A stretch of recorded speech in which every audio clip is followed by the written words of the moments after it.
Bip bip bip na ba ang lahat?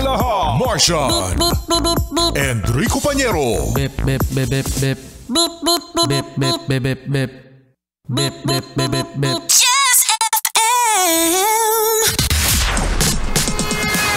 Bip bip bip bip bip. Umaga mga yes friends. Ito na ang 101.1 Yes FM Balitang Narinig nyo ba ang nanay nyo?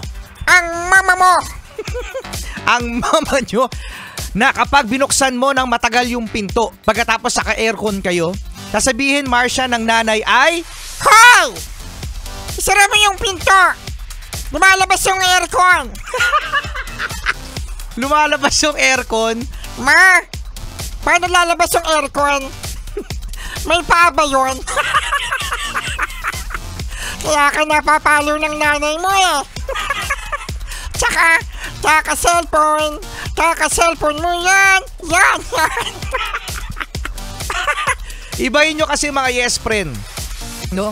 Itong aircon sa BGC Taguig.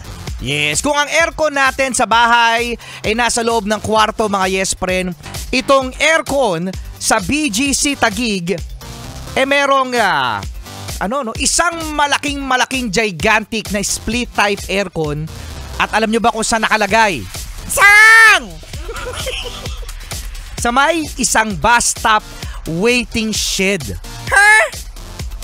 Yes mga yes friend, no? Kayo ba yung mga nadadaan siguro dyan sa First Avenue sa may BGC Taguig? Sabi, oo, meron kami nakikita isang malaking aircon na nasa ibabaw ng isang waiting shed. Oo, at hindi lang basta-basta display yun mga yes friend. Nagbubuga pa yun ng malamig na hangin. Huh? Sana lahat ng waiting shed merong aircon. Sana nga lahat ng waiting shed may aircon, ano? Ito daw ay parang maibsan ang kainitan na mga nagko-commute. Oo, habang naghihintay ng bus doon mismo sa waiting shed. Imagine mga totoong aircon siya, no? Mukhang malaking split type aircon. Pagkatapos merong mga butas sa gilid at nagbubuga ng malamig na hangin. Kasi yung electric fan? Ano yung electric fan? Electric fan! Ito naman pinapansin pa yung electric fan. Yung electric fan kasi sa amin bumubuga ng mainit na hangin. Pero aircon kasi. Kaya nako, eto mga yes friend, ang nakakatuwa. Ang tanong, sino ang magbabayad ng kuryente?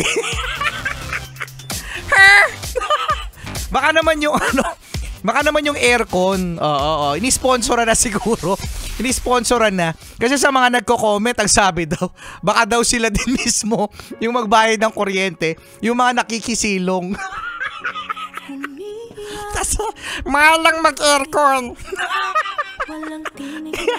Pala. Rico Panyero pa rin. At Marcia, the cuteness.